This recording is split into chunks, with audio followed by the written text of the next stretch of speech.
Welcome back to the channel. My name is Stephen Nguyen. I'm a pharmacist and I own 52 units of real estate. So I had a great question in the comments asking how real estate is viewed as a financial commodity. And I thought that was a great question from a viewer who put a comment. So thank you for whoever put that comment down. And for me, I want to break this down as real estate as a financial commodity in terms of residential real estate, which is 1 to 4 units, and then commercial real estate, which is 5+ units. And then within each residential and commercial real estate, so 1 and 4 units versus 5+ units, I'm going to do my analysis, my thought process on how real estate is viewed as a financial commodity. So let's start with residential real estate. So residential real estate, it's 1 to 4 units. So it's a single family home, a duplex, triplex, fourplex. And if you live in this as a primary residence, you could do low money down, right? So you could do as low as 3.5% down. If it's an FHA loan, you could do 5% down, 10% down as a conventional loan, which is, Fannie Mae, Freddie Mac. And so in that aspect, if you treat real estate like a primary residence, I don't think it's much of a financial commodity. The loan products are geared towards those who typically work a W-2, have a good credit score, and have a good debt to income ratio. So, relative to your debt, you make good enough income, then you can qualify for a primary residence home loan, which is very favorable, right? You have favorable home insurance, favorable interest rates. You can do low money down. So in that aspect, I think residential real estate, it's not really a financial commodity in that sense. And that's how I started building my portfolio, right? I was buying primary residences and kind of taking advantage of that loophole in a sense to acquire real estate for low money down, right? And now let's take the same 1 to 4 units and now make it an investment property, right? So at this point, now real estate, it's kind of a financial commodity, but it comes at a cost, right? So at this point, you have to do 25% down typically. And so, you can't get away with your 3.5% down, your 5% down, your 10% down. You're doing 25% down unless you're doing a portfolio loan through a local community bank or a private investor, in which case you might be able to get away with 5% down for investment property. Like I know there's one credit union called All In Credit Union. They offer a 5% down product for investment properties, but typically once you're in the investment realm of 1 to 4 units, it's about 25% down. Your interest rate isn't going to be as good compared to your primary residence. Your landlord home insurance is going to cost more, and the banks are going to look at your debt to income ratio, right? So on one spectrum, when it's a primary residence, it's very favorable in terms of your lending, low money down, favorable interest rates, favorable home insurance. So for primary residence, I think real estate's not really much of a financial commodity.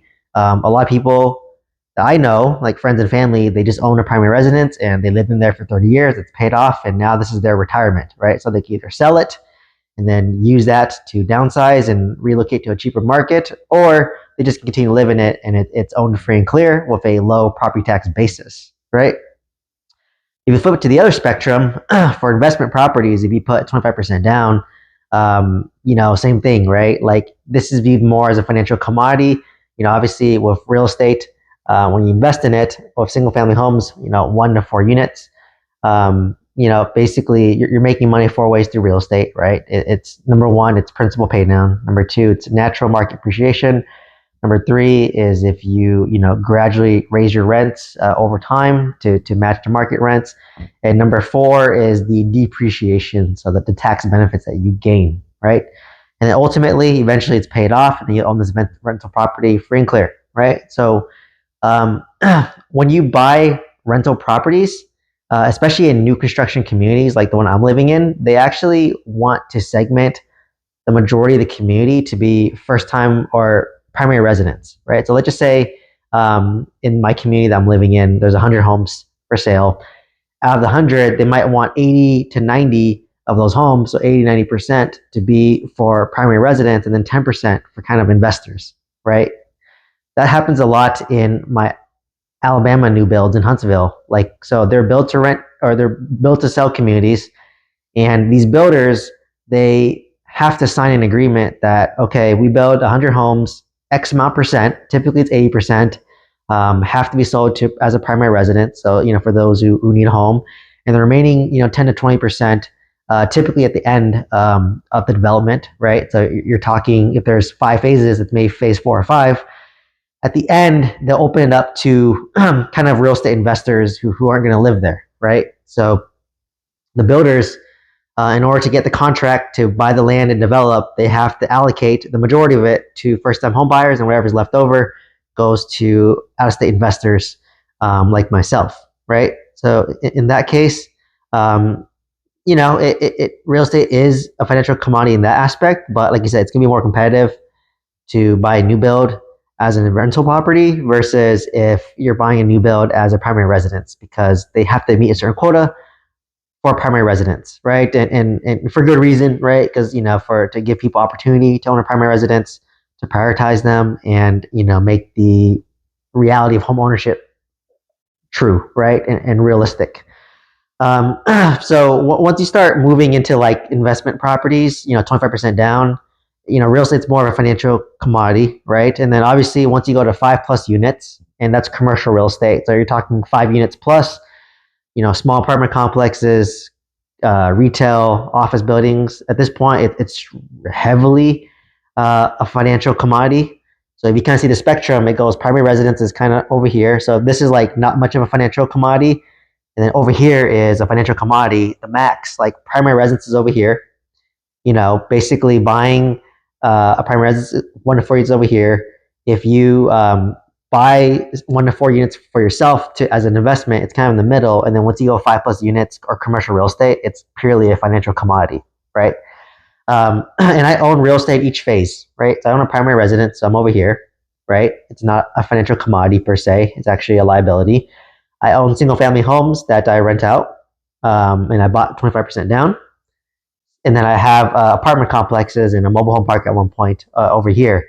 And it kind of shows in the lending, because with commercial real estate, the value of the property is based on net operating income divided by the market cap rate. So and net operating income is your income, your gross rents minus your gross expense, right? So for example, for simplicity, let's say your income, your gross rents for the month is $1,000 and your expense is $500. Your net operating income is $500, and over a year, that's $6,000. So if you're in a 6 cap or 10 cap market, the value is worth $6,000. Sorry, $60,000. So yeah, that it shows. So right, once you start doing that type of lending, it's purely a financial commodity. The lenders will look at you like a business owner, right? They want to see that you have experience managing multifamily, or sorry, 5+ units. They want to see you experience managing office buildings, retail strip centers, apartment complexes, mobile home parks, right? It's viewed differently versus in single family home.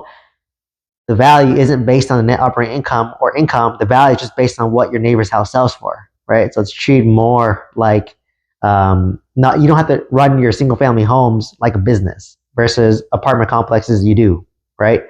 So once again, to reiterate, with single family or residential real estate, the value is not based on the income. The value is based on the market and what your neighbor's house sells for. They look at your debt to income ratio, not your skill as an operator.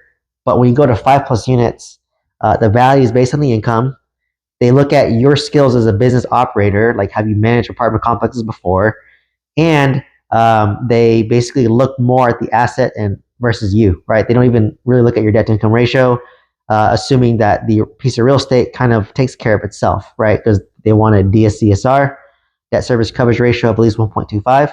So that means that your NOI better be 25% more than your monthly debt service, right? So that's how they look at it.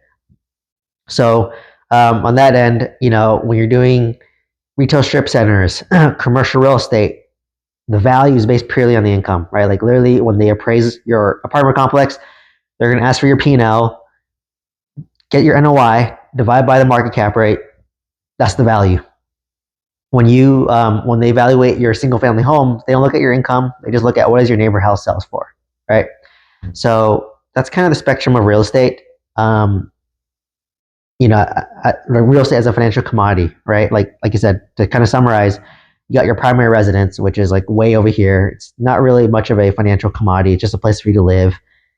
Great interest rates, low money down, favorable lending terms. You got the same real estate in the middle as an investment property, 25% down, not as favorable interest rates. It's going to be higher. And if you're buying new builds, then typically there's not as many options, right? Because 80% of the new builds are allocated towards primary residence, and then you have 20% that's allocated towards real estate investors who come from out of state, right? And if you're out of state, they may even limit you too. Because I remember when I was trying to buy in Alabama, they're just like, oh, you're out of state, so we only have like 2 or 3 options for you. Take it or leave it. And I took it, right? And I only got the connection because I knew my property manager there, and he brought me the deal. And then way over on the other spectrum, that's treated as a financial commodity, is apartment complexes, commercial building, triple net. Like these are what institutions own, like Vanguard, BlackRock, Blackstone, life insurance companies. Like they typically will own commercial real estate. So at that point, real estate's almost like stocks, right? And equities in that sense. So like a lot of like Vanguard, they'll just sell their commercial retail strip center portfolio over to Blackstone or vice versa, right? So at that point, it's almost treating real estate like stocks versus investment properties. I know bigger institutions are buying them up, but for the most part, they're just kind of owned by random investors like myself who just own a few properties.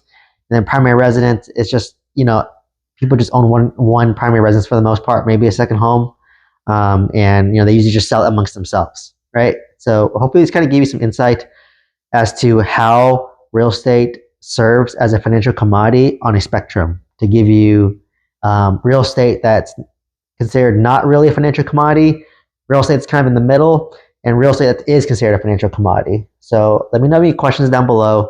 Thank you again for the question. Please share this video with somebody who can benefit from this, finds value from this. If you're interested in joining my mentorship program, check out the link down below. Like, comment, subscribe. I hope to see you in the next one. Thank you so much.